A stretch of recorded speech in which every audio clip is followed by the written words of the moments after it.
இந்த காலத்துல நல்லதை சொல்றவங்களே நாட்டுல கொஞ்சம் பேர் தான்டா. அனைவருக்கும் அன்பான வணக்கம். நான் எனது வலைதளங்களில் அடிக்கடி சொல்லுகின்ற ஒரு வார்த்தை, 100 குற்றவாளிகள் விடுதலை செய்யப்பட்டாலும் ஒரு நிரபராதி தண்டிக்கப்படக்கூடாதுன்னு சொல்லி.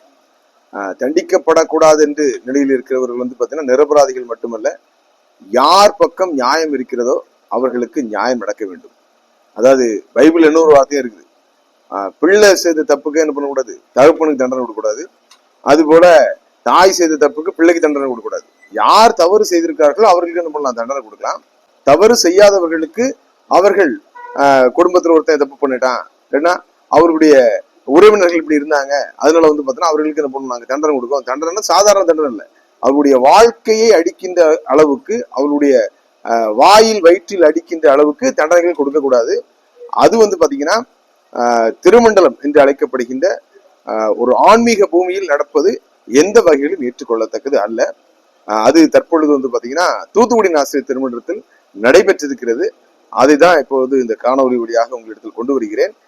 தூத்துக்குடி ஆசிரியர் திருமண்டலத்துல கடந்த 2 நாட்களுக்கு முன்பாக பிரைமரி மற்றும் மிடில் அந்த டிபார்ட்மெண்ட்ல இருக்கிற எல்லா ஸ்கூல்ஸ்க்கும் பாத்தீங்கன்னா டீச்சர்ஸ் அப்பாயின்மெண்ட் பண்ணியிருக்காங்க.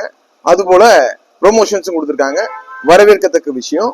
இன்னொரு சிறப்பான விஷயமும் செஞ்சாங்க. என்னன்னா, எல்லாத்தையும் ஆன்லைன் கொண்டு கம்ப்யூட்டரைஸ்ட் பண்ணி அதுக்குன்னு தனியா என்ன பண்ணாங்க, ஒரு ரூம் போட்டு விழாவாக கொண்டாடினாங்க. நாமும் வரவேற்றோம். அதை எதுக்காக அப்படின்னா, வெறும் கண் துடைப்புக்காக அல்ல, அது யார் லிஸ்ட்ல இருந்தாலும் அவங்களுக்கு என்ன பண்ணும், கண்டிப்பாக கொடுத்துடணும். ஆனால் ஒரு தவறு நடந்திருக்குது. அதாவது ஒரு குடம் நிறைய பால் இருந்தாலும் அதுல ஒரு துளி விஷம் விழுந்தாலும் அந்த பால் முழுவதுமே என்ன பண்ணும், விஷமாக மாறி போகும். அது போன்ற ஒரு சம்பவம் தான் பாத்தீங்கன்னா தற்போது தேர்தல் நடைபெற்று எது தரப்பினர் பாத்தீங்கன்னா நிறைய தவறு செஞ்சாங்கன்னு நம்ம வலைதளம் மூலமா சொன்னோம். அந்த தவறை நாங்க ஒரு காலத்திலையும் செய்ய மாட்டோம்னு சொல்லி ஒரு ப்ராமிஸ் பண்ணிட்டு சத்தியம் அடிக்காத குறையாக வந்த நிர்வாகத்தினர் ஒரு தவறு செய்திருக்கிறார்கள். உண்மையிலேயே ரொம்ப மனசு கஷ்டமா இருக்குது. லிஸ்ட்ல சீனியாரிட்டி லிஸ்ட்ல இருக்கிறவங்க அவங்களுக்கு வேலை கொடுக்காம என்ன பண்ணிருக்காங்க, வேற ஒரு பெண்மணிக்கு என்ன பண்ணிருக்காங்க, அந்த வேலையை கொடுத்திருக்காங்க. அதற்கான காரணம் என்ன அப்படின்னா, அந்த சகோதரியோட சகோதரன் அவர் பாத்தீங்கன்னா முன்னாள் டிஎஸ்எஃப் நிர்வாகத்துல டைசன் கவுன்சில் மெம்பர், டிசி மெம்பரா இருந்திருக்காரு. ஸோ அதற்கான காரணத்திற்காக இது பாத்தீங்கன்னா ஒரு ஏற்றுக்கொள்ளத்தக்கது அல்ல. நான் ஏற்கனவே சொல்லியிருக்கேன், ஒருவேளை பாத்தீங்கன்னா அவர்கள் ஒரு அணியின் ஆதரவாளராக இருந்தாலும் அவர்கள் அவர்களோடு உறவாடி கொண்டிருந்தார்கள் என்ற காரணத்திற்காக அவர்களுக்கு தண்டனைகள் கொடுக்க கூடாது. அவர் ஒருவேளை தவறு செய்திருந்தாலும், ஒருவேளை அவர் ஒரு அணியை சார்ந்தவராக இருந்தாலும், இவங்க என்ன சொன்னாங்க, நாங்க பழி வாங்க மட்டும் சொல்லிட்டு வந்தாங்க. ஆனா செஞ்சிருக்காங்க. அதை நான் இப்ப வாசிக்கிறேன். அவங்க பேர் பாத்தீங்கன்னா ஜான்சி ரோஸ் மேரி, மூப்பனார் தெரு, பரி லூக்கா ஆலயம், செய்துங்கநல்லூர் சேகரத்துல என்ன பண்ணிருக்காங்க இருக்காங்க. பெருநர் பாத்தீங்கன்னா ஸ்ரீ ராஜன் அண்ணன் அவர்களுக்கு லேசியர்ல தூத்துக்குடி ஆசிரியர் திருமணத்துக்கு எழுதியிருக்காங்க. பொருள் பாத்தீங்கன்னா மூப்புப்படியும் அடிப்படையில் வேலை வேண்டி நான் 2025 நவம்பரில் நடைபெற்ற டெட் பேப்பர் 1ல என்ன பண்ணிருக்காங்க, தேர்ச்சி பெற்று நம்ம திருமணத்தை பதிவு செய்துள்ளேன். அதற்கான அந்த ஆதாரங்களை என்ன பண்ணிருக்காங்க, கொடுத்திருக்காங்க. நல்லா பாருங்க. மூப்பு பட்டியலில் முதலாவது இருக்கும் என்னை தவிர்த்து 3ஆவதாக இருக்கும் திருமதி ஜோஸ்லின் ஸ்டார்லைட் பணி நிறைவு பெற்ற காலியிடத்தில் பணி ஆணை கொடுத்துள்ளீர்கள். நேற்று திருமண்டலத்தில் வெளியிட்ட பட்டியலை பார்த்து தெரிந்து அதிர்ந்து போனேன். எனவே தாங்கள் தயவு கூர்ந்து பணி ஆணையை ரத்து செய்து நியாயமான முறையில் எனக்கு பணி ஆணை தருமாறு தாழ்மையுடன் வேண்டிக் கொள்கிறேன். இதற்கான சான்று ஆவணங்களை இத்துடன் இணைத்தல் சொல்லி நம்ம இருக்காங்க. அந்த ஜான்சி ரோஸ்மேரி அந்த சகோதரி எழுதியிருக்காங்க. இன்னொரு விஷயத்த சொல்றேன், இந்த பெண்மணி பாத்தீங்கன்னா அவங்களும் ஒரு கஷ்டப்பட்ட ஒரு ஃபேமிலியில இருந்து வந்திருக்காங்க. அவங்களுக்கு பாத்தீங்கன்னா பல ஆண்டுகள் கழித்து தான் பாத்தீங்கன்னா திருமணமே நடந்திருக்குன்னு சொல்றாங்க. அந்த அளவுக்கு ஒரு ஏழ்மையான நிலைமையில் இருக்க ஒரு சகோதரி. இதுல பாத்தீங்கன்னா நீங்க அரசியல் பார்க்க கூடாது, உடனடியாக நியாயமான முறையில் யார் லிஸ்ட்ல ஃபர்ஸ்ட் இருந்தாங்களோ அவங்களுக்கு தான் கொடுக்கணும். கொடுக்காம என்ன பண்ணிருக்கீங்க, நீங்க தவறு இழைத்திருக்கீர்கள். இது நான் நியாயமான மனிதன் என்று சொல்லிக் கொள்கின்ற அண்ணன் எஸ்.டி.கே. ராஜன் அவர்களுடைய நாலேஜுக்கு வந்துச்சான்னு தெரியல. அதுபோல அங்க இருக்கின்ற பொருளாளர், நான் எப்பொழுதும் நியாயத்தின் பக்கம் தான் அனுப்பேன்னு சொன்ன நமது அண்ணன் வட்டக்கோயில் ஜான்சனுடைய நாலேஜுக்கு வந்துச்சான்னு தெரியல.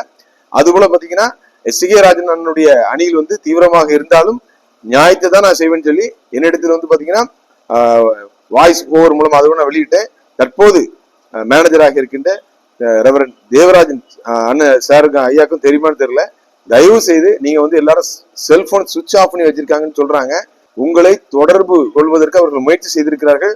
ஆனா எப்பவுமே பாத்தீங்கன்னா இந்த திருமண்டல நிர்வாகிகள் பண்ற வேலை, ஒரு டிரான்ஸ்பர் போட்டுவிட்டு என்ன பண்றது, செல்போன்ல ஆஃப் பண்ணி வச்சுட்டு எங்கேயாவது ஓடிடுறது. இது இந்த கல்யாணத்தை நிறுத்துறதுக்கு சீப்பை ஒழிச்சு வச்சுற மாதிரி கதை தான். ஸோ அதனால எப்படியும் உங்கள் தவறு ஒரு நாள் வெளியே வந்துவிடும். நான் ஏற்கனவே சொல்லியிருக்கேன்.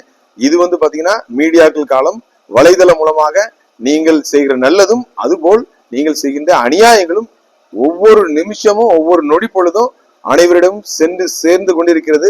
எனவே தயவு செய்து எந்த விதமான முகதாட்சியமும் இல்லாம, பைபிள் தான் சொல்லுது, நீதி செய்யும் போது முகதாட்சியம் பண்ணாங்க சொல்லி, நீங்கள் குருவானவர் என்று சொல்லிக் கொள்கிறவங்களை தான் மேனேஜரா வச்சிருக்குது. நீங்கள் கடவுளின் அடியார்கள். எனவே பாத்தீங்கன்னா அவங்க அந்த குரூப் இந்த குரூப்னு சொல்லிட்டு ஒரு நியாயமான வேலை கிடைக்க வேண்டிய ஒரு பெண்மணிக்கு அநியாயமாக வேலையை கொடுக்காமல் அவங்க பாத்தீங்கன்னா இப்ப லிஸ்ட்ல இருந்தே என்ன பண்ணிருக்காங்க, எடுத்திருக்காங்க. அந்த பெண்மணி அதுபோல அவருடைய சகோதரியும் என்ன பண்றாங்க, லிஸ்ட்ல இருக்காங்களாம். 2 பேரையும் லிஸ்ட்ல இருந்தே எடுத்துட்டு இது போன்ற ஒரு புத்திசாலித்தனமான விஷயத்தை செய்வதாக நினைத்துக்கொண்டு உங்களை நீங்களே பாத்தீங்கன்னா தவறானவர்கள் என்று நிரூபிப்பதற்காக இந்த விஷயத்தை செஞ்சிருக்கீங்க. தயவு செய்து சொல்றேன், இது ஒரு மகா தவறு. அவருடைய வாயில் வயிற்றில் அடிப்பது ஒரு வேலைக்காக கிட்டத்தட்ட வருட கணக்கில் காத்திருக்காங்க திருமண்டலத்துல. ஸோ எனவே தகுதியான அந்த பாவப்பட்ட அந்த ஜான்சி ரோஸ்மேரி சகோதரிக்கு நீங்கள் உடனடியாக நாளைக்கு பாத்தீங்கன்னா அந்த தவறான, அதாவது லிஸ்ட்ல பின்னால இருக்கிற அந்த அம்மாவுக்கு நீங்க வேலை கொடுக்க கூடாது. கொடுத்தீங்கன்னா கண்டிப்பாக அதற்கான விளைவை நீங்கள் கண்டிப்பாக சந்திப்பீர்கள். அவர்களும் அந்த அம்மாவும் பாத்தீங்கன்னா விரக்தியின் விளிம்புல இருக்காங்க, ரொம்ப நொந்து போயிருக்காங்க. கண்டிப்பா வருவாங்க, பிரச்சனை பண்ணுவாங்க. மீடியா இந்த முறையிலும் நாங்களும் பாத்தீங்கன்னா நியாயத்தின் பக்கம் நிற்கிறவர்கள், அந்த பெண்மணி பக்கம் நிற்கிறோம். நீங்கள் தயவு செய்து எந்த முகதாட்சியமும் இல்லாமல் லிஸ்ட்ல யார் வச்சிருக்காங்களோ அந்த பெண்மணிக்கு நீங்கள் வேலை கொடுக்குமாறு, நீங்கள் சொன்னதை காப்பாற்றுமாறு, நாங்க பாத்தீங்கன்னா வேலை வாய்ப்புல பாத்தீங்கன்னா மூப்பு அடிப்படையில் தான் போடுவோம்னு சொன்ன வாக்கை காப்பாற்றுமாறு அன்போடு கேட்டுக்கொள்கிறேன். தயவு செய்து இந்த விஷயத்தில் விளையாடாதீர்கள். இது அவருடைய வாழ்க்கை பிரச்சனை. உங்களுக்குள்ள அரசியல் இருந்துச்சுன்னா அதை வெளியில வச்சுங்க.